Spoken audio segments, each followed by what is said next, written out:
Step by step on business. That's on my mama, watch me spin on me and split, now I can't feel it. We in the trap, we sold the city on my biddy. Take these diamonds off and show you how we lit it. Welcome back to another episode of Before the Horn podcast. This is episode 63. As you know, I'm your host, Khalil. With me, as always, I got my guy, Daywan. Yo, what's good? Yes, sir. Yes, sir. And you know we got playoff action to talk about. Lots and lots of playoff basketball. We're down to the game fours, game fives in these series. So, you know, it's crunch time. A lot of these series are tied up as well. Per reports, Lakers want LeBron back on any terms that he wants, including possibility of drafting Bronny. So we're going to give our thoughts and opinions on that because Bronny has committed to the draft. He is entering the NBA draft. He is not going back to school or transferring. So he will be in the 2024 NBA draft.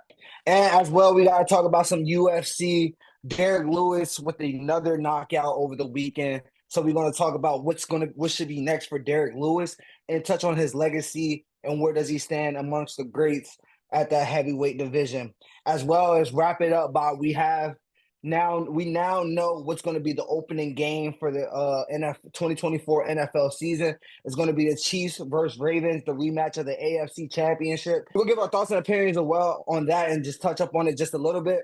But without further ado, take it away, Daywan. All right, welcome to a new episode, ladies and gentlemen. Let's get right into it. Around the hardwood, NBA playoff edition, second round. Let's get right into it. The Knicks and Pacers are now tied at 2-2. Khalil, what's your thoughts on this series? The Pacers have suddenly shifted the series. All I'm going to say is the Pacers, they found their groove, they found their rhythm. It's backing out up. It's just like his 0-0 again, just like his game one. Now, one thing I don't like Tyrese Halliburton sometimes. Like, I feel like he don't got that killer mentality. Like, he's been going crazy lately. He has been going very crazy lately. But I feel like he only talk trash or like he showboat when he's up.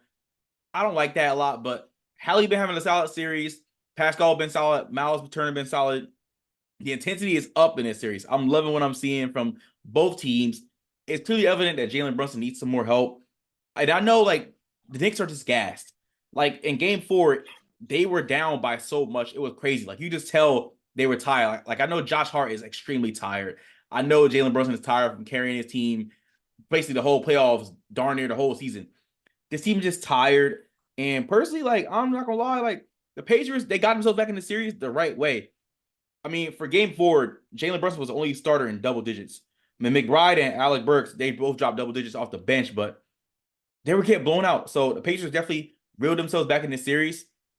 Good win back-to-back. I mean, game 3 was insane as well on Friday. Nembhard hitting that crazy deep 3 to get the Pacers the dub. I'm really, really excited to see what happens game 5, but the series is back knotted up, and I'm loving what I'm seeing from Indiana to reel themselves back in the series. So, I want to touch on game 3 a little bit before I dive deep into game 4 because I don't really think it's too much to dive into with game 4.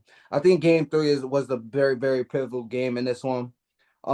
Pacers figured out how to close out a close ball game. For the Pacers to hold the team to 106 points, that's very good for the Pacers because their defense is atrocious. It's been atrocious all year. So for the fact that they held the Knicks to 106 points is a win in itself. And not only that, we had a Tyrese Halliburton showing he didn't look too good the first 2 games of the series. He came out in this game 35, 7, and 4. I think they needed all 35 points from him. He started off aggressive. He did cool off a little bit in the second half, which I did not like in the game. But he came out the game hot. He came out with a sense of urgency. And I think that was a big difference as well as when you get Miles Turner chipping in with 21 and Pascal Siakam chipping in with 26. And I think some of the biggest X factors is they kind of put Nesmith on Jalen Brunson a little bit more than in the first 2 games. That actually helped a lot. That was the biggest difference because Andrew Nembhard has been dog food for Jalen Brunson in the first 2 games. He got to any spot he wanted to get to, rose up and made the shots, and I think that was one of the biggest differences as well as, you know, the contribution that you got for TJ McConnell. TJ McConnell didn't have the biggest offensive night in game 3, but him picking up Jalen Brunson 94 feet, it looks like it's starting to take its toll on him a little bit. And, you know, that was the biggest thing that people were worried about is the amount of minutes that these guys are playing in this series, which can possibly come down and be an issue. And we've seen that in game 4. Game 4, I think, was a much needed rest game, honestly, for them. When you look at it, they came out, the Pacers came out hot, outscored them in the first half, 34-14, and the game was basically over from that standpoint. I'm not gonna lie. And what you kind of see was the attrition starting to wear up all those minutes that these guys have been playing start to wear on them. You had DiVincenzo 3 for 13. Josh Hart only played 24 minutes. 24 minutes that he needed to play because he's been playing for all 48 for like the past 4 or 5 games, which is not going to be sustainable, especially in a series like this. That you got at least 2 more games, if maybe 3 in this series, just to make it out this series. But he shot 1 for 6. Jalen Brunson 6 for 17. They just did not shoot that good. Not only that, Brunson was a minus 27. Josh Hart was a minus 29. DiVincenzo was a minus 40. So that's a minus what 96 right there coming from your big guns. Like everybody, just the plus minus was horrible. I mean, Hartenstein was minus 28. Ochoa was minus 22. This team just did not come to play, and the Pacers came out with a sense of urgency, put this game out of reach early, and pretty much coasted in the second half from there. And I think now we got a big series. Now this series goes back to New York tied 2-2, and MSG, where the crowd has been rocking, where the Knicks seem to play their best when they're at home in front of the crowd. So let's see if they could get back on the right track and start to find their footing a little bit and start to get back into that groove that we used to them playing. All right, now let's stick with the Eastern Conference. Let's talk about the Boston Celtics. They are now up 3-1 over the Cleveland Cavaliers. Boston has captured Game 4, but without the aid of Donovan Mitchell for the Cavs. Boston only won by 7 that game. But what's your overall thoughts on the series so far, Khalil? I want to hear your thoughts, Mr. Celtics fan. Boston, y'all got to get it together. I'm not going to lie. Game 2, I mean, Cleveland just couldn't miss. They was making so much lucky shots. It just looked so favorable. Boston was missing shots. Game 3, Boston looked much better. Jason Tatum and Jaylen Brown definitely silenced the critics. There was a lot of talk about them being bust and them not being like game changers or like they don't got that dog in them. Hey, Tatum showed it in Game 3. He definitely showed it in Game 4. He dropped 30 plus in Game 3 and Game 4. Jaylen Brown, he did his thing in Game 3. He also did his thing in Game 4. But I think with Boston is they live and die by the 3 ball. And me and Khalil talked about this in the past before. It's too much threes, but they have a lot of shooters on the team. They have good depth on the team. They need a little bit more depth, better depth in my opinion. But Game 4 was completely unacceptable by Boston to only win this game by 7 points without the Cavs' best player and Donovan Mitchell. They also don't have Jared Allen, but they're struggling with the team. Now, I'm not saying Cleveland's a bad team at all. It's just, I just don't like to see that as a Celtics fan. But again, a win is a win. I said Boston is 6. It could still go that way, but it's heading back to the Garden later this week. So we'll see if Boston can close it out later this week. Man, stop being nice, bro. Not being nice. Not being nice. You are being nice. You How? are being nice. I'm First respectful. No, hell no. Let's be real. Let's give it to the real. They're grown men. I'm keeping it real. No. Cleveland Cavaliers are not that good of a basketball team. I'm sorry. They're just not. When we talk about the best teams in the league, I'm sorry. Cleveland Cavaliers are not up there. Only reason why they're in this second round is because they faced the Orlando Magic, a young Orlando Magic team. You ruined it. You ruined it for that Orlando team. Stop. Okay, but did I stop? Is that Orlando Magic team as a contender? Is that Orlando Magic team as a contender? You said Magic in 7. You said Magic in 7. We both said Magic in 7. Stop, bro. Okay, I picked Magic in 7. Cleveland won in 7. It's not like Cleveland wiped the floor with them or anything like that. No, it still went 7, bro. So first of all, a team, like I said, a team had to win this series to get to face Boston. But let's be real, a lot of people was calling this sweep. So for the simple fact that Boston went out there. I already said they're gonna lose a game. I have people talking about, Boston gonna sweep them. Boston's gonna run away with the Cavs. That I said no, because Boston's gonna do some Boston stuff. And what happened in Game 2? Boston show up, shoot atrociously, 8 for 35 from the 3. They live and die by the 3. And not only that, they failed to defend on the other end. But Cleveland shot 54%, pretty much 55% from the field, 46% from the 3. You had the whole starting lineup in double figures. Donovan Mitchell 29, Mobley had 21, Okoro had 12, Garland had 14, Strus had 12. At some point, this should not happen. But Boston being Boston, I already don't like the coach. I don't know how many times I have to reiterate. Joe Mazzulla is not that good of a coach. He inherited the best roster in the NBA. I'm sorry. It's the truth. I'm be honest. When I look at this team, how they played the past 2 years, looking how they played the 1 year under Ime Udoka, Joe Mazzulla is just not a good coach because defensively there's problems, and it should not be problems when you have a bunch of defensive-minded players. Jaylen Brown is a defensive player. He's a two. He was known as a two-way player when he made his niche into the NBA. Drew Holiday, very good defensive player. Derek White was on an all-defensive team just a year ago. You have Porzingis, who's a 7-footer. Obviously, he's not playing in this series, but you still have a Horford that can hold his own. JT 6'8". Like, I hate the lack of defense, and you give up 118 to Donovan Mitchell and them boys. And then they bounce back in grade 3, rightfully so. Okay, cool. They did what they had to do. Whatever. But in this game tonight, yes, I get it that they won.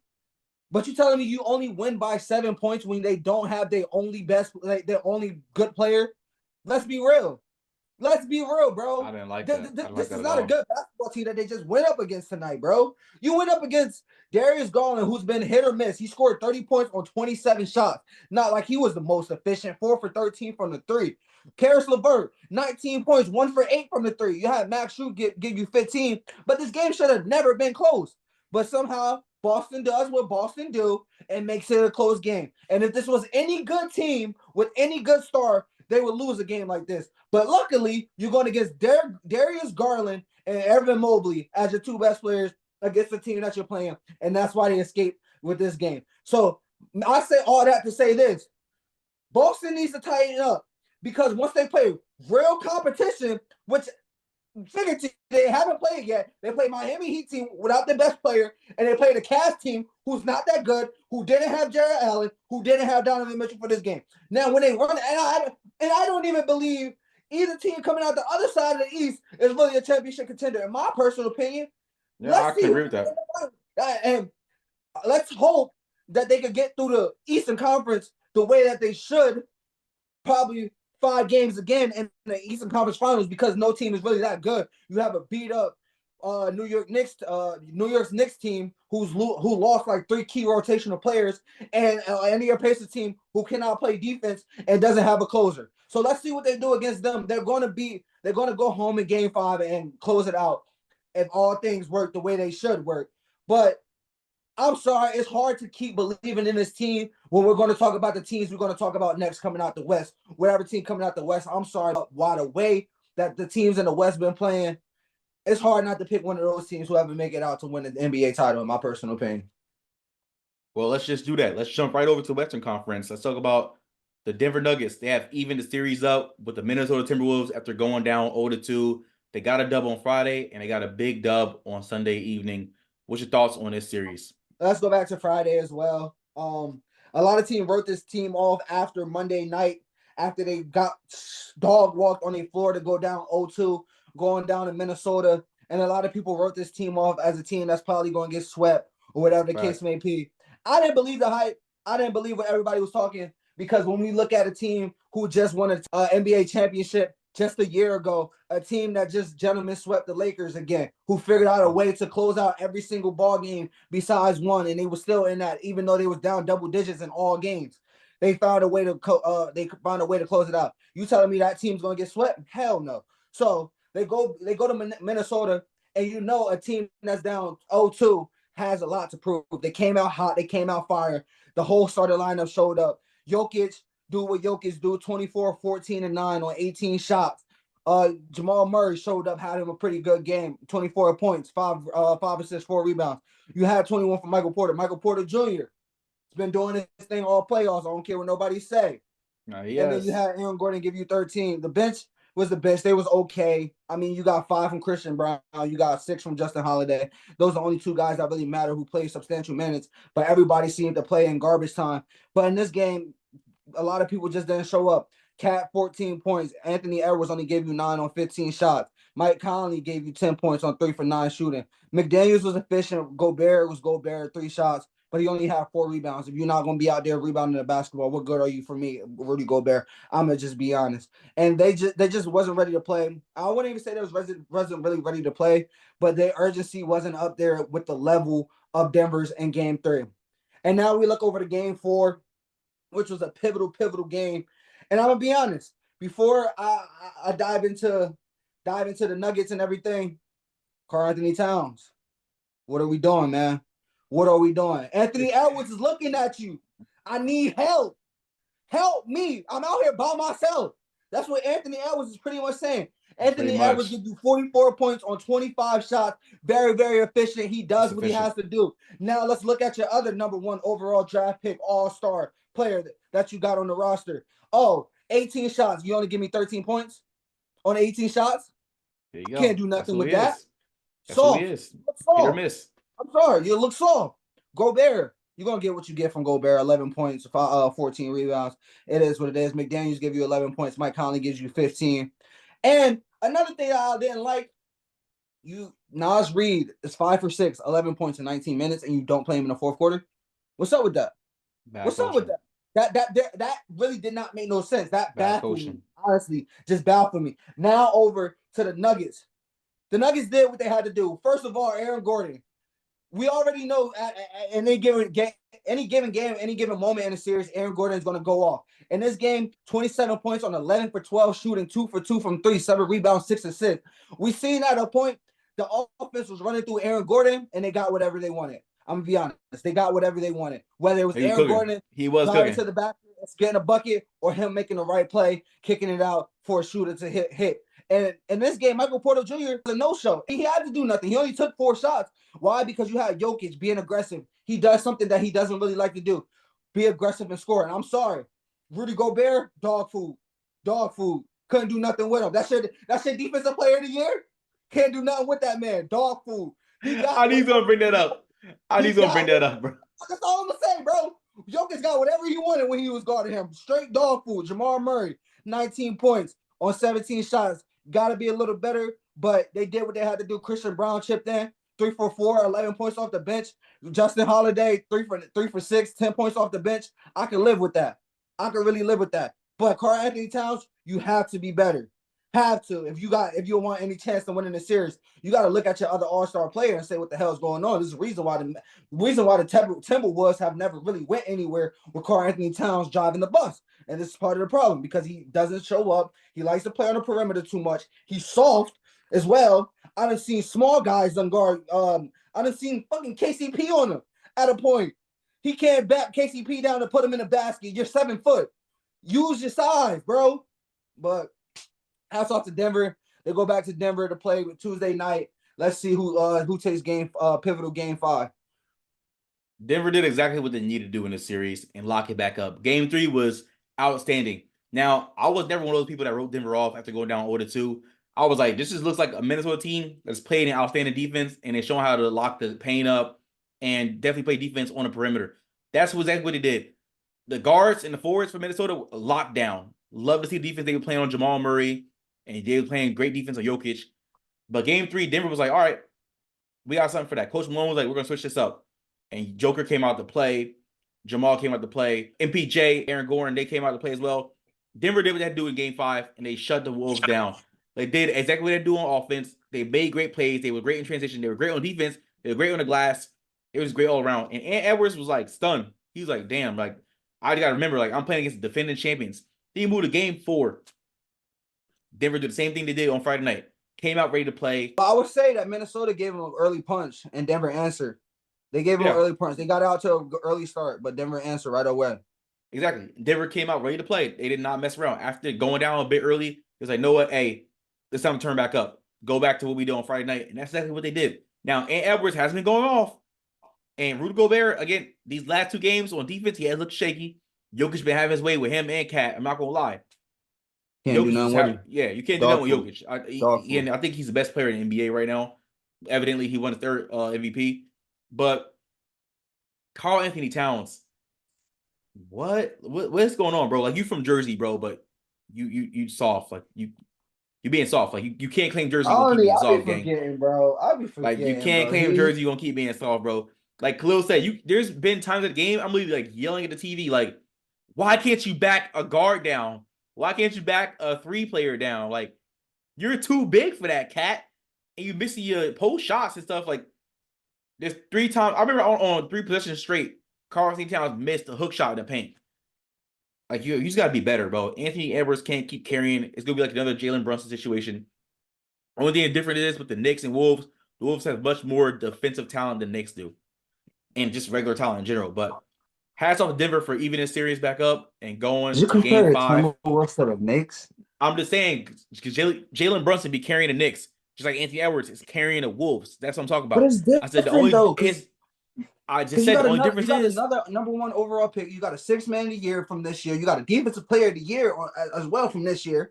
Like, that's literally what I what just more do said. we need? I said the Wolves have more talent and defensive talent than the Knicks have overall. I said that already. That's what I said. I wasn't really comparing them. I was just saying, like, but hey, kudos Denver. Let's see if Denver can get it done. Again, I got Denver at 6, but it might go to 7, but we'll see. In the last series we're gonna talk about today, stick with the Western Conference. The Dallas Mavericks are currently leading 2-1. Game 4 is currently going on right here on Monday night. But what's your thoughts on this series as the Mavs go up and they win 2 games straight?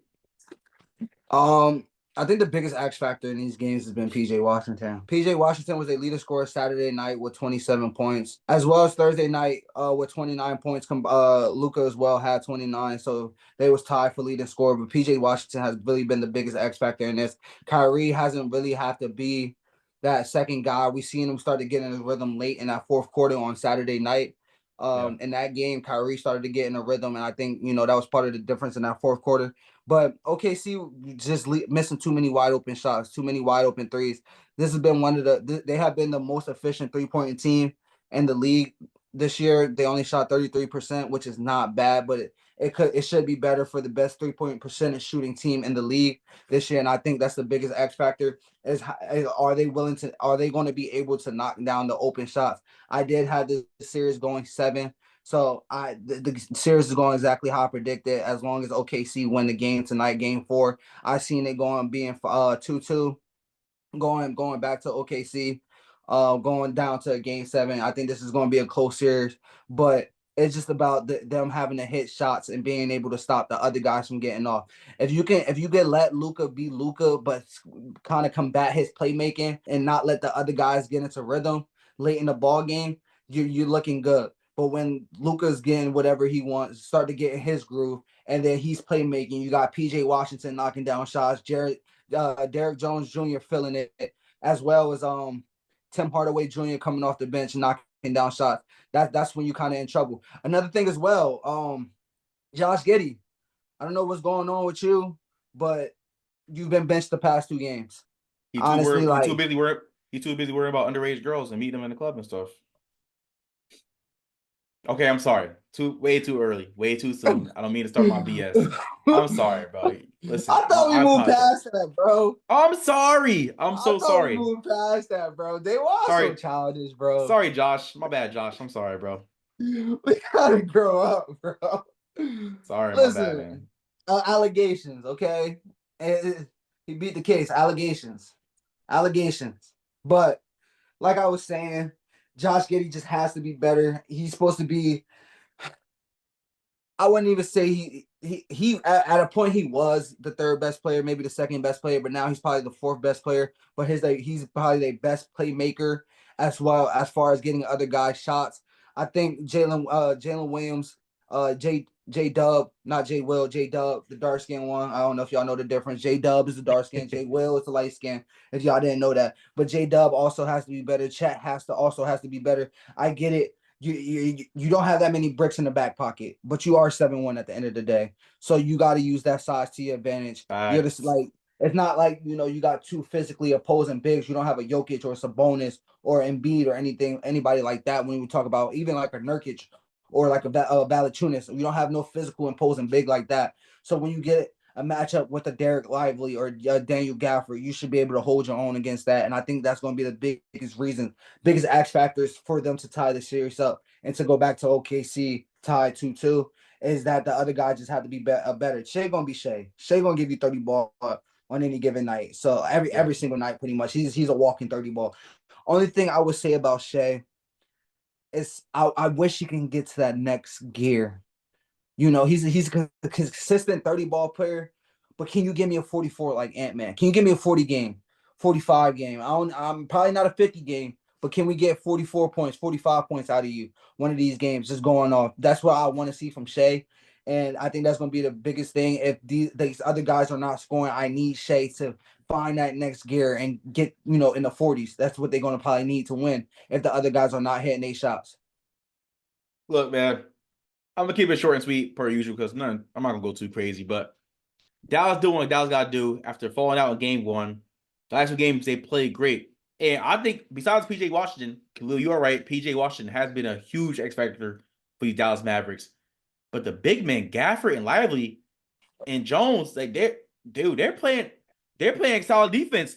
They doing what they gotta do. They're stepping up and playing their roles perfectly. What are you making that face for? What are you making that face for? Go ahead, bro. What's the face for? No, speak up. What's the face for? The floor is yours. Oh, now the floor is mine. After you took most of it. I didn't say anything. If you done took most of the floor, but it's okay. Say anything.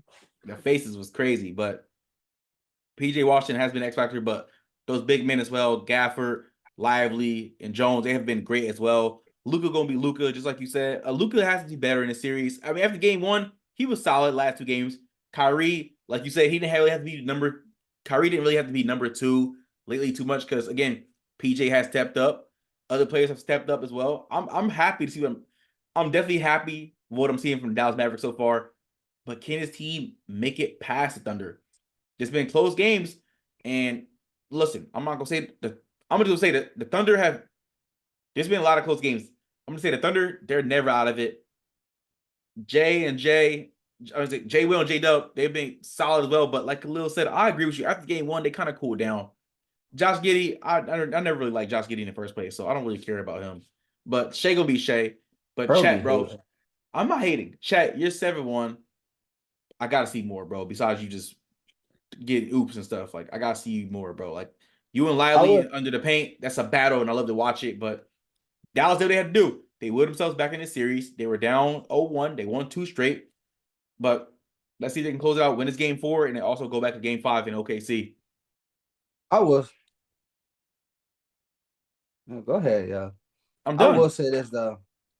J-Dub, you got Kyrie on you. If you don't put that 6'2", and I fuck with Kyrie, that's a Jersey boy. But if you don't put that 6'2" in the hole and dunk on his little ass, like that, you're 6'8", bro. You're 6'8". Come on, bro. You gotta be better than that, bro. You're 6'8". You got a 6'2" guard guarding you, bro. That's some point, like I don't get what it is. Like, bro, you got the height advantage and you don't use your size against these guys, like. I just don't understand, bro. I really don't. Like, I really don't. That's why I said they gotta be better. They gotta be better, bro. They have to be. But ladies and gentlemen, give y'all thoughts and opinions about each series that we talked about, the Eastern Conference semifinals and the Western Conference semifinals. I want to hear your thoughts and opinions about the Cavs and Celtics series. The Celtics are now up 3-1. Can they close it out in game 5? Also, hear your thoughts and opinions about the Mavs and Thunder series. Can the Mavs hang on and take this series, or will OKC climb back and make it a great series again? How do you guys feel about the Nuggets climbing back and not end up at 2-2? Were you surprised, or did you actually rule the Nuggets out after the first 2 games? In last series, do you feel like the Knicks are actually gassed, or do you feel like the Pacers have been playing actual great basketball? Leave that all in the comment section below. Sticking with the NBA, though, let's talk about LeBron James and the Los Angeles Lakers. Apparently, there are reports that the Lakers are willing to do anything to keep LeBron James on the roster, and that includes drafting LeBron James' son, Bronny James. Khalil, how do you feel about this, bro? No. Talk about your king. Talk about your see, goat. here you go. Here you go. Did I See, say you're anything deflecting. wrong? You're deflecting. Did I say? I just said You're talk about your deflecting. king. All I said is I want to. I want to hear you talk about your king. I know you love deflecting. I want to hear you talk about your king and your goat. You know, that's it. That's what I'm hearing, man. I said this in a previous episode, a couple episodes ago. I believe it was like not too long ago, like probably 2 episodes ago. But Lakers, they are a clean house with the coaching staff, which you'd have to get rid of everybody, but whatever. If I'm LeBron James, I'm getting out of LA. I'm sorry, like this, that's just a sinking ship. Like honestly, AD, I mean, this is the most healthy he's been. Bro, hear me out. This team just needs to be rebuilt. And listen, hold on. LeBron James definitely has to take a lot of blame for building this team. They haven't been successful. They have not been successful because LeBron James built this team. Let's keep it a buck. Now, for the fact Lakers are saying they'll do anything to keep LeBron on the roster, I mean, haven't they done that the last, like, what, handful of years that he's been in LA? What have they not been doing with LeBron once? So this report comes as like a I don't really care report because, like, bro, y'all been doing with LeBron once anyway. You only have gotten one ring out of it. And that was in a bubble against a Miami Heat team where they exhausted Jimmy Butler. Now, again, not taking away none away from the Lakers team. LeBron is still my GOAT. He's the greatest basketball player of all time. I will stand on that. But the fact y'all saying, oh, we'll do anything to keep you, LeBron, including drafting your son, who had a solid combine. But again, I don't think he's really NBA ready. But Lakers, I'm just going to say, bro, I feel like y'all should just do what's right for your organization, not what LeBron wants. That's just me. Again, love LeBron James. He's been the GM on every team he's been to. But his tenure with the Lakers has not been the best. It has not been the best at all. He's only reached 2 conference finals. You barely haven't making out the first round. You've been a playing team a lot of these years. You've been missing playoffs a couple years while you were in LA. So the fact that y'all willing to do anything LeBron wants, but then, like, look at the success rate of when LeBron was in charge. We always let LeBron call shots. It hasn't been the best. So I'm going to just say this. If I'm a GM, I'm tired of leaving it in LeBron's hands. Again, I love LeBron James. Great player, but he's just a player. Yes, he can call shots, but just let him be a player and let him do what he has to do. He's at the tail end of his career. Stop. Let him do what he wants. And who cares about Bronny James? Go get the best player available. That's just me. But I'm done talking because Khalil, I know he's ready to talk. He's ready to spend like 5 minutes talking about thrashing LeBron James and everything. So I'm going to let him go on a tangent right now. Before I dive into you, pause. No Diddy. No Diddy, bro. Before I dive into what you just said, bro. Thank you. Did you just say LeBron should get out of LA? You said that? Bro, he's been there for about to be 6 years now. He's had one ring. They're a sinking ship. It's not the coach's fault. I'm not. LeBron has to take most of the blame for this. But why is the coach not there no more? Because LeBron. Why is the coach before that is not there? Because LeBron. I mean, Frank Vogel, there's no reason why he shouldn't beat her. That's just me, though. But why did you trade everybody away for AD? Why are you asking me? Answer the question. Stop asking me. No, because you're doing it on purpose. Stop asking me. I'm not a Lakers fan. Stop asking me, though. You're trying to give me the bad mouth LeBron. Questions. Listen, no, hold on. Asking questions, sir. Because you're trying to give me the bad mouth LeBron right now, and I say what I had to say. You are. I know what you're doing. I'm tired of you deflecting. I just want you to answer. I'm not deflecting. I just want you to answer questions. So why did you trade away your whole future for AD? I don't know. I think AD is he barely a top 3 big man in my opinion. But I mean, there's no after the top 3, it's like who else? So like he has no choice but to be a top 3 big man. So okay, continue to deflect. Okay. I'm not deflecting. I'm not deflecting, bro. Typical LeBron guy wants to deflect from what's really going on. He puts a little blame on LeBron, but he doesn't want to put too much blame because it's not all him. said LeBron has to take most of the responsibility. Were you not listening? I literally said LeBron James has to take most of the responsibility for the bare success that he has had while in LA. I've said that. You must not have been listening. I don't know. You kind of distracted me when you said you distracted me. When you said he should get out of LA. Like he's not part of the problem. Why LA is not where they supposed to be at. Well, I'm waiting to hear you. I'm here to hear what you say, bro. Okay, let's just start off what LA got going on. You fire your coach, right? Because LeBron and AD doesn't believe in him no more, right? Because that's correct. I believe that's correct because that's the only reason why you get rid of your coach. Not only that, the best head coach on the market, Mike Budenholzer, arguably who has won a championship, is now in Phoenix. So you're not going to get him. Ty Lue is probably going to re-up his contract with Clippers because Steve Ballmer's not going to let him go. Jason Kidd just re-up his contract. You're not going to bring Frank Vogel back because y'all just fired him to hire Darvin Ham, so that wouldn't make sense to bring him back. So you tell me what veteran head coach is out there that y'all can get, or do y'all go out and get another inexperienced head coach who hasn't coached? Like JJ Redick. I was about to get there. And then we hear reports that JJ Redick is a candidate. Yeah, I don't agree with that. LeBron James' podcast mate is a candidate, guys. Now we're gonna be watching. We're gonna be watching the Laker plays getting drawn up on the podcast now. All their philosophies and stuff. They're gonna talk about it on the podcast. Everybody tune in to mind the game with LeBron and JJ if you want to know what the Lakers gonna be doing. Because if they hire JJ Redick, another guy who has not even been on a bench of a coaching staff yet, he has played 15 years in the NBA. He did his thing. He was a 3-point sniper. He made his niche out in his league. But at the same time, he hasn't coached. We've seen this twice now with two guys. One eventually became a head coach, but he had to go through bumps and roads. And Jason Kidd, he went through his lumps and bumps after when he was in Milwaukee and developed from there and became a better coach. We've seen what Steve Nash looked like in Brooklyn when he got the head coaching job with no coaching experience in the NBA. So now we're going to go through that again. And we don't have much time. LeBron said he's only got about 2 years left. 2-3 years, give or take. So essentially you're in win now mode. What do you like? The problem is you. The part of the problem is LeBron. The reason why the Lakers are in the situation that they're in is because of LeBron. I will say the only thing I'm not going to blame LeBron for is the fact that they did not get Ty Lue, because he did want Ty Lue, but the Lakers just wanted to pick his staff, and Ty Lue did not want that to happen. So therefore, they didn't get Ty Lue. But other than that, you pretty much gave LeBron whatever he wanted. You wanted Russell Westbrook. How did he get there? How did Russell get there? They won. Listen, Q's just talk, please. I don't even like Westbrook. I don't even like Russell Westbrook, bro. Like, stop bringing me into this. Stop bringing me into your shenanigans. But your guy vouched for him for a big three. I didn't like that. I hated when he brought Westbrook on. Trade away draft picks. You trade away Kyle Kuzma. You can't afford Alex Caruso now because you're paying Russell Westbrook. And that got you nowhere.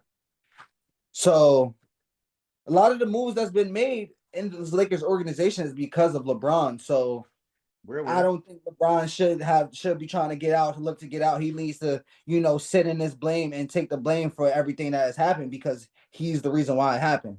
He's the reason why they just got rid of another coach. He's the reason why they're going to be on their fourth coach in 7 years. He's the reason why you trade away your future to go get Anthony Davis. He's the reason why you trade away the rest of your playoff, essentially trade away the rest of your, championship roster, or not able to afford your championship roster because you think Russell Westbrook is the answer. He's the problem for all that. So LeBron got to take all the blame, in my personal opinion. Rob Pelinka some, but LeBron calling all the shots behind the scenes. We know LeBron and Clutch call the shots. So he has to sit in this. He has to, the same way he dug himself in his hole, he got to figure out how to get himself out. I don't want to hear nothing about jumping ship, trying to go anywhere else. He got to sit in it. He got to figure it out. And if he doesn't win another ring or come close, or he's in the playoff, he's in the play-in every single year moving forward, it's his fault. So it is what it is, bro. It is what it is. Look, ladies and gentlemen, what did I tell y'all Khalil was going to do after I finished talking? I told you he was going to go on a tangent and just thrash LeBron. I knew this where it was going. I already knew where this conversation was going to go. That's why I told Khalil, leave me out of it. No, I'm not deflecting. Nope. I blamed him. I blamed LeBron. I did blame LeBron. You saying I didn't blame him? I blamed him. I said he's the reason why a lot of this stuff has happened. I said that. You're not listening. One question. What's up? Can you tell me one thing I was wrong on? Bro, I'm not. Listen. I'm just asking a question. I'm not feeding your ego, bro. I'm not feeding your ego, bro. I'm not doing that. Not me. Let the viewers do that shit, but I'm not doing that. Stop me when I start lying. I may tell you a joke, but I never tell you a lie. I'll tell you that. I would never lead you in the wrong direction, my brother. It sounds good. Feel me? It sounds good. I get it. What you're talking about. I heard about your king, but somebody has to say it because I know you're not going to say it. So I had to say it. Yo, what? I had to say it because you're a little too nice. You've been a little too nice tonight. I don't know what it is. Do we got to bring up a Draymond Green topic or a Dylan Brooks topic or something like that? Kobe Covington. Do we got to talk about one of them for you to get me? No. Because you want to be nice to everybody else. Not a chance, bro. Especially your king. Listen, very nice. I blame LeBron. You need to open your ears and stop having selective listening. But, ladies and gentlemen, that's it for that topic.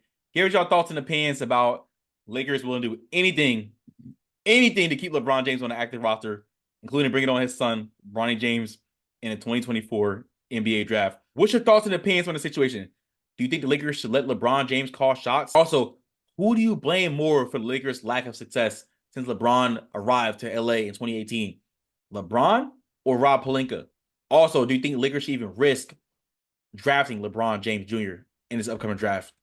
Leave your thoughts and opinions in the comment section below. All right, now let's move on to UFC. UFC Fight Night occurred this past weekend, and we're going to just talk about one fighter in general. That's a man in the heavyweight division, Derrick Lewis. He picked up a third-round TKO over Rodrigo Nascimento. And my question to you guys, after this win, first, what's next for Derrick Lewis? And my second question is Derrick Lewis a Hall of Famer in the UFC already after his 40th fight? Personally, love Derrick Lewis. Definitely a great entertainer. Pretty solid fighter. Definitely heavy-handed. But last time he's been good, in my opinion, was like 2018. Like, after that, he's had a handful of knockout wins. A bunch of bad losses, in my opinion. What about People he should have beat. when he fought for the belt? That, like, he got dominated by Cyril Gane. That's what I'm saying. Like, he only got up that far to fight for a contender for heavyweight belt, and he's lost. He lost twice when he was up there. Lost to Daniel Cormier back in 2018, I believe, and then lost to Cyril Gane for the interim belt. And it's Cyril Gane. Cyril Gane's in league. He's not in league of his own yet, but he's up there in the top rankings in the heavyweight division. But He's tier 2 of the heavyweight. yeah, he is. Definitely. Yeah, he definitely is. But what's next for Derrick Lewis? Again, he's ranked outside the top 10. Hopefully he gets bumped back into the top 10 after this win. He's not going to fight for a title. He's not going to fight for a title. I think you book him as like a last bit. I think you book Derrick Lewis in a couple more fights before he decides to retire. Who knows when he's going to retire? But I don't see Derrick Lewis fighting for a title anymore. I mean, he's had his time. He hasn't hit the mark on it. And again, I love to see him as a fighter, as an entertainer. But when it matters and he fights actual good fighters in the heavyweight division, he can't get it done. We've seen it too many times. I don't think putting him up against a good heavyweight will really be beneficial to him. I think he's probably just going to lose unless he gets a lucky knockout or just somehow gets a good knockout. But Not lucky, bro. It's not lucky. Bro, that ship has sailed with Derrick Lewis, bro. Love him as an entertainer. Love him as a fighter. Love what he has brought to the UFC. But nah. But to answer the second question, is he a Hall of Famer? I mean, he's 28-12. Again, he's fought for titles. He's fought for the heavyweight title twice. One interim, one heavyweight championship. He lost both times. He's a Hall of Famer for sure in the UFC. Again, he's a positive record. He's a great entertainer. He brings excitement and charisma to the UFC. He's just hilarious, and his antics on the mic is just hilarious. Like, I mean, his antics on the mic is just outright funny. Like, this man took his pants off. I mean, this man took his shorts off and then pulled his pants down and flashed the crowd his butt cheeks. Like, his post-fight interviews are comical. So he's definitely going to be a UFC Hall of Famer, but this man would never hold a UFC heavyweight title no longer in his career. I mean, he never has, but he never definitely will at this point. So those are my thoughts and opinions on Derrick Lewis. Derrick Lewis is a gatekeeper, respectfully. He is a very, very good gatekeeper. If you want to get past him, you're going to probably have to be a very phenomenal wrestler or a very, very power puncher like a Tao Tuivasa to put him out there, like kind of like him did, like he did. But he's one of them guys, you put him up against guys like Nascimento. Hold on, let me go back. You put him up against guys like Nascimento or De Lima or Chris Dawkins, those kind of guys, like he's going to do what he do and he's going to knocking lights out. One thing you know about Derrick Lewis, if he wins a fight, he probably knocking somebody lights out. I think he has the most knockouts in UFC history, top 5 in UFC finishes, with 15, all by knockout as well. So he's not really a submission guy, but he's a guy I have seen flashes of getting better. And you know, he looks a lot better. He looks a lot better. He looks like he's in a lot more shape. He looks like he can go the whole 5 rounds. We've seen in a lot of fights in the past that he gets gassed, he gets tired, and you know, if he can't get nobody out of there, he's just done. But in this fight, he withstand the grappling that Nascimento had brought to him, and he knew like if he wanted to win this fight, all he had to do was create some space and get the knockout. And he came out in that third round, not messing around, and got him out of there within the first minute. So, like I said, bro, I think he's the gatekeeper of all gatekeepers, a very good gatekeeper. You can't be a slouch and think you're going to be Derrick Lewis. You got to get in tight. You got to grapple. You got to close that distance. Because if you allow Derrick Lewis to let them hands go, that right hand could put you down at any moment. And all it takes is one with a guy like that, and we see it time and time We've again. seen it. We've definitely seen it. Yeah, like for We've sure. seen And it. I think he is a Hall of Famer. I think he is going to be a Hall of Famer. Like Yes. when we mentioned the most knockouts in UFC history, that's him. So it's hard to argue against that when we talk about one of the most powerful punchers to ever walk through the UFC and what he does from a fan standpoint as well. He's a man. He's had a lot of main events. Main event. He's main event a lot of these fights. Any Yeah. fight night that he's fought in recent history, he's been a It's main been a event. main event. He's been a main event for a couple pay-per-views as well. So that he has a draw, he has an audience, and he's a great thing for the sport. He's very entertaining, especially if Derrick Lewis wins, it's going to be a great night on the mic because you don't know what can happen. You just know something's going to happen.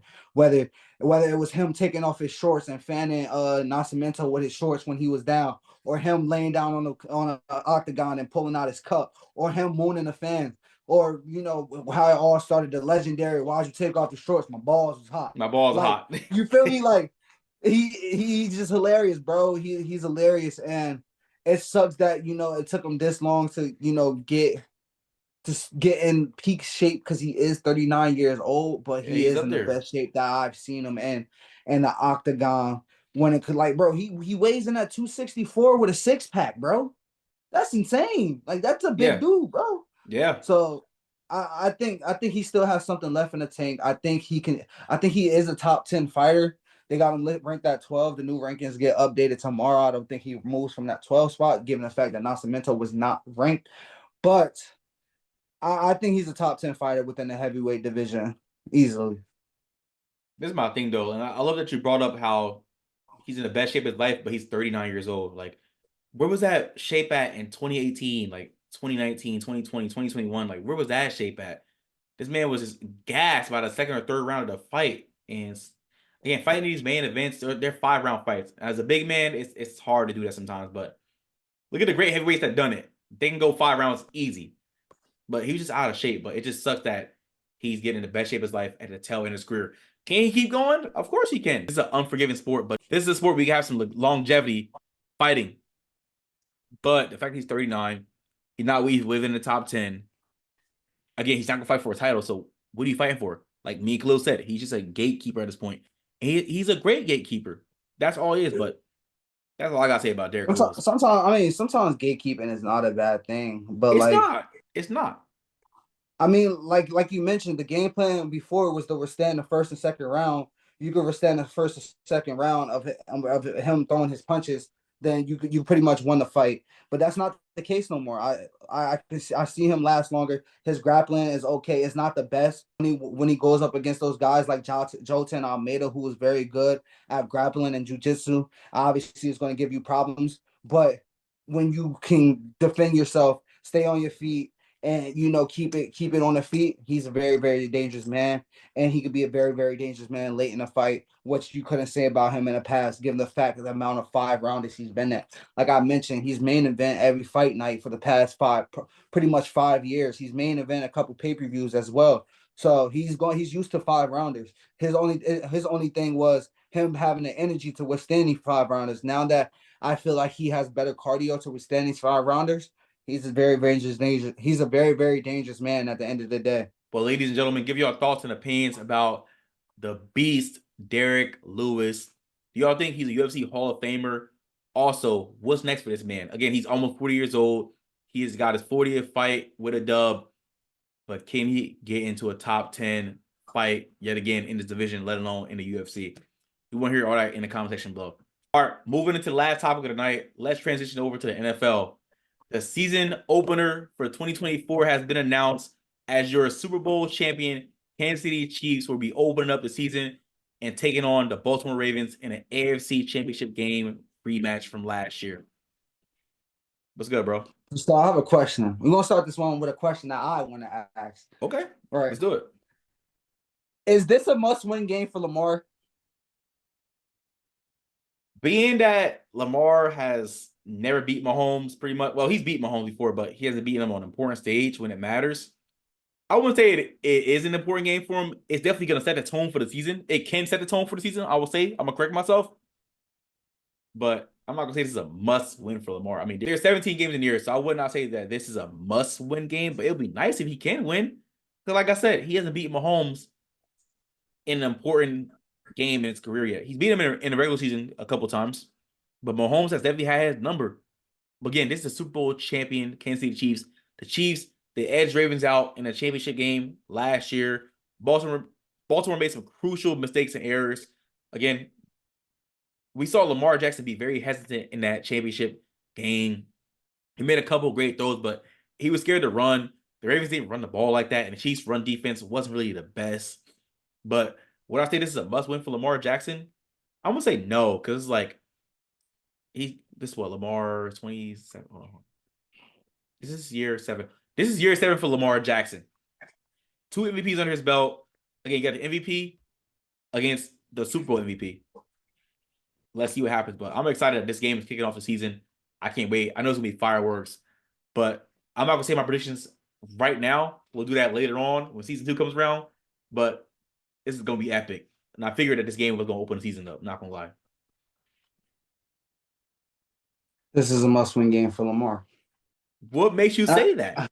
I hear everything you just said. Yes, it's game 1. You still have 16 more games after this. It doesn't matter. I'm sorry, it doesn't matter. Lamar could go out there and have another MVP season for all we care. If you don't right the wrongs of last year by setting the tone early in the season, by beating the defending champs and making a statement in this game, we're gonna have doubts all year.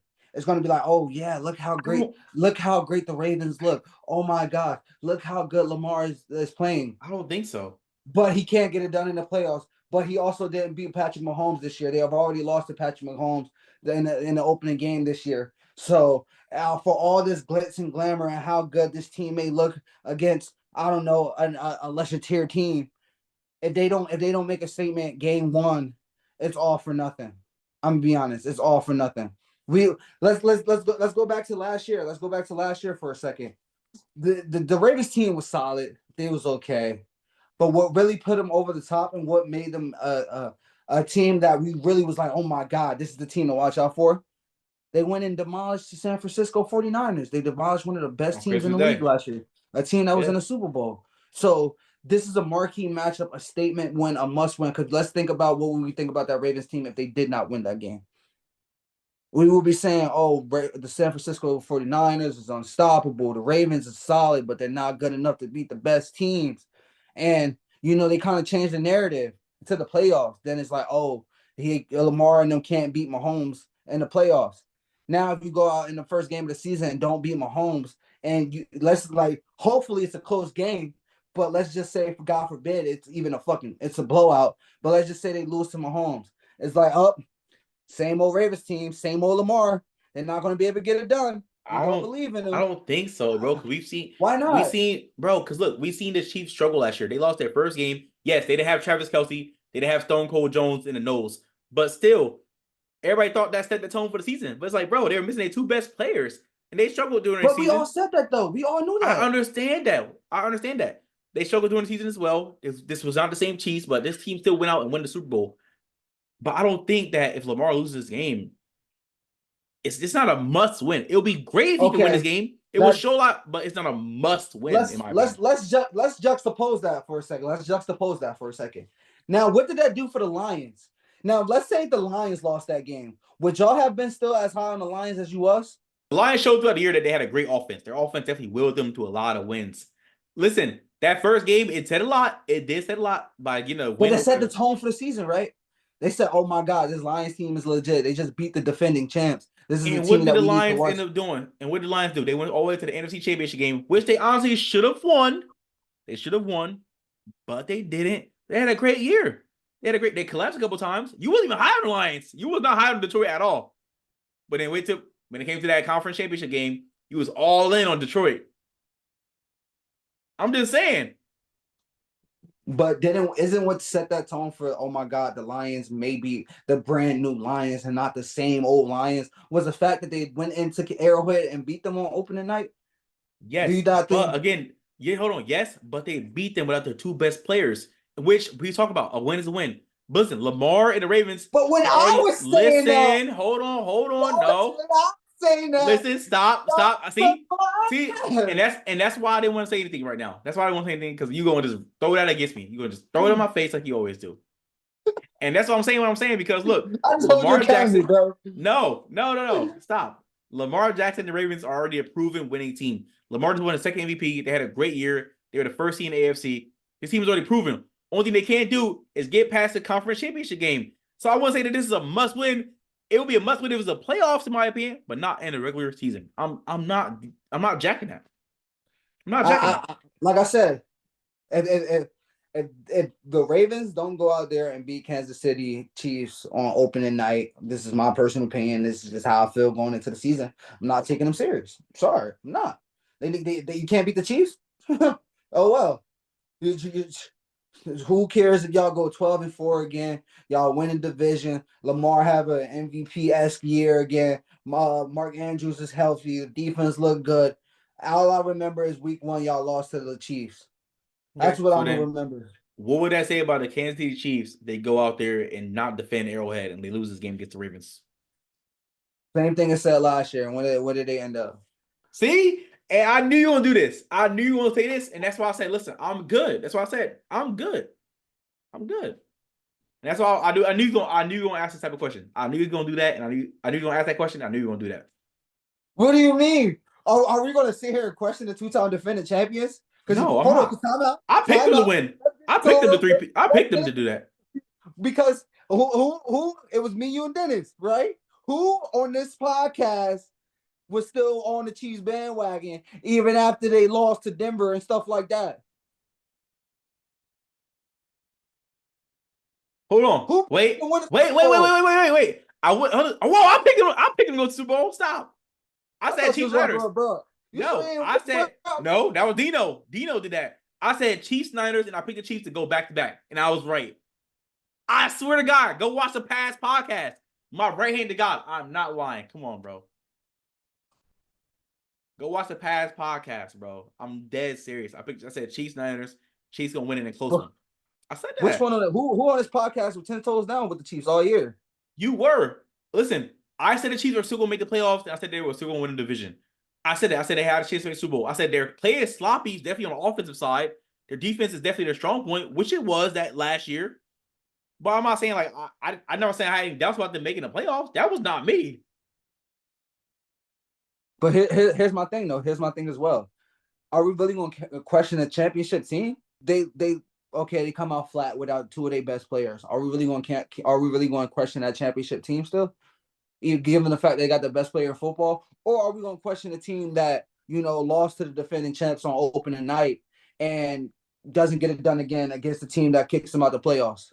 Same way if the Lions was to go out there and lose to the Chiefs opening night, we're going to question the Lions. Yeah, but they're not that good. They lost to the Chiefs opening night. The fact that the Lions, they had a lot of hype. They got booked to open the game because they had a lot of hype last year. Like, let's be real. It should have been the Eagles and Chiefs opening the season last year. It should have been. Super Bowl rematch. Why was it not? But they picked the Lions because the Lions had a lot of hype after almost making the playoffs the year before. You said this yourself. You literally said this yourself. Why are you acting like this? Eagles not even opening the season in America, so I don't know why you brought them up. That's fine. We're going to spank y'all this year when we play y'all. That's fine. We're going to smack y'all ass. No Diddy. Yo, what? I'm going to say spank. Y'all ass, but that's still what we do. Yo, gay, what? My bad, bro. Yo, what's up with you, bro? Hey, look, I'm going to say this, bro. You can't even say no Diddy to that. Like, where did that come from? Nah, no Diddy, bro. Chill. We're going to beat y'all this year. We're going to beat the crap out of y'all this year, bro. Listen, bro. And we ain't got to dive into the team right now because you got all year to hear my mouth. So that's all I'm going to say. I'm going to leave it at this. Ravens got to go out and make a statement in week 1 and win. If not, I don't care how good the Ravens are. I'm not going to believe in them. It's the same. Hold on. Timeout. Because timeout. Because there's another team. There's another team that we could talk about. The Buffalo Bills. When if they lose to the Chiefs in the regular season, same old Buffalo Bills. There's no chance. But given the fact that the Buffalo Bills beat them in the regular season last year, Man, they lost them to in the playoffs. But before that, though, they had the hype. You kind of believed in them, right? Did you not? No, because I don't like Josh Allen. I hate him. You're just a hater. He's overrated. You're just a hater. He's a 240-pound quarterback that got a strong arm. That's it. He's not a winner. He cannot win. I'm not gonna get into you right now. I'm not doing this with you right now, bro. I'm not doing this with you, bro. I'm not gonna do it. We can save this for another time. That's fine. I'm ready. Let's save it. Don't do that. We're not doing this tonight. I'm not doing this with you tonight, bro. I'm not gonna do it. All right. I'm not doing this with you right now, bro. I'm ignoring you. Because it's May. We have a lot of time before football season, and I really can, dive into. Yeah, you feel me? Get off in your ass, no Diddy. You feel me? That's fine, bro. I don't care. I'm saying what I said about Josh Allen, bro. I don't care. Josh Allen's overrated, bro. I'm sorry. Talk about big, strong quarterbacks. All right. He's a big quarterback with a strong arm. That's it. He can run. He's athletic. He's not a winner. He's a folder. But again, it's not about Josh Allen. This is about the Ravens and the Chiefs. You're leaving the door open for me right now. I'm not. Yeah, I'm closing it. I'm closing it. I'm closing it. Because the guy you described it, never mind. Because it sounds similar to another guy, but we're not gonna get into it. We're leaving bro, it at that. I'm not dealing with you, bro. Why are you trying to bring up Jalen Hurts? Listen, stop, bro. Stop, bro. You know what? Hey, if y'all want to hear me and Khalil go at it about the top 10 quarterbacks, including Dino, in fact, let me crash. If y'all want to hear me, Dennis, and Khalil go at it all day about the top 10 quarterbacks in the league, who we think are top 10 quarterbacks, leave that in the comment section below. We will literally do a live stream and go at it for you guys. Because we can talk about all night about this if we really want to, but we're not going to do this on this platform. We try to keep things in a timely manner for y'all to listen to and watch. It's May. It's only May. And it's only May. We can do that come around like August time frame, but it's only May, so we're going to keep it moving. But give us your thoughts and opinions on the Ravens and the Chiefs open up the 2024 NFL season in the AFC Championship Conference game rematch. Y'all think it should have been another team facing the Chiefs, or do y'all think this is the right matchup for the Kansas City Chiefs, being that they faced off last year in the conference championship game? Also, to answer Khalil's question, leave in the comment section below as well. If the Ravens lose this game, are you going to disregard them for the rest of the season? And also, is this a must-win game for Lamar Jackson to open up the 2024 season despite his resume? Only thing that's not on his resume is him getting a Super Bowl win. Leave that all in the comment section below. But ladies and gentlemen, that is it for tonight, for this episode of Before the Horn podcast. Make sure you guys like, comment, share, subscribe. Thank y'all for whatever platform you guys are watching or listening to us on. We appreciate all the support, all the feedback. We're going to keep rolling these videos out for y'all. As long as y'all keep supporting us, we're going to keep giving it to y'all. No Diddy. But also, make sure you guys check out our Patreon. For as little as $2 a month, you guys can help support us. Patreon gives you a handful of perks, such as give you access to help us pick topics for us to talk about. Also, it helps you out a better chance of becoming a guest. Also, you can chat with us on a first-hand basis, not just in our DMs waiting for us to respond, but Patreon gives you all the access to that. Also, whenever we come out with merchandise, you'll have discounted merch. Also, have a chance to win free merchandise. So, again, hit the link in the description box and check out our Patreon. Again, for as little as $2 a month, you guys can help us out and get us running. Yes, sir. Make sure you guys follow us on Instagram at Before the Horn Podcast, TikTok and Twitter at Before the Horn Pod. We appreciate all the love and support that we be getting. Make sure you guys share this out to anybody that you know, anybody that you like that likes sports, as well as I know we haven't had guests on in a little minute, but we'll start having guests on pretty soon. We're going to start having more guests on pretty soon. That's a fact. As well as that we have an announcement coming up. I'm not going to tell you what it is yet, but stay in tune for the announcement. One is coming up very soon. All I know is we said it's gonna happen in season 2, but it's not happening in season 2. It's happening in season 1. Listen, I told you guys that we gonna probably have a surprise for you in season 1 and not hold out to season 2 for everything. So we got that coming soon. The announcement on that is coming soon. We got a few things in the works, but stay tuned for that. But in the meantime, make sure you guys like, comment, share, subscribe. Till next time, peace. Hey, also follow us on our personal Instagrams. They are in the screen as well as in the description box. And we shall see you guys next time on next episode of Before the Horn podcast. Peace.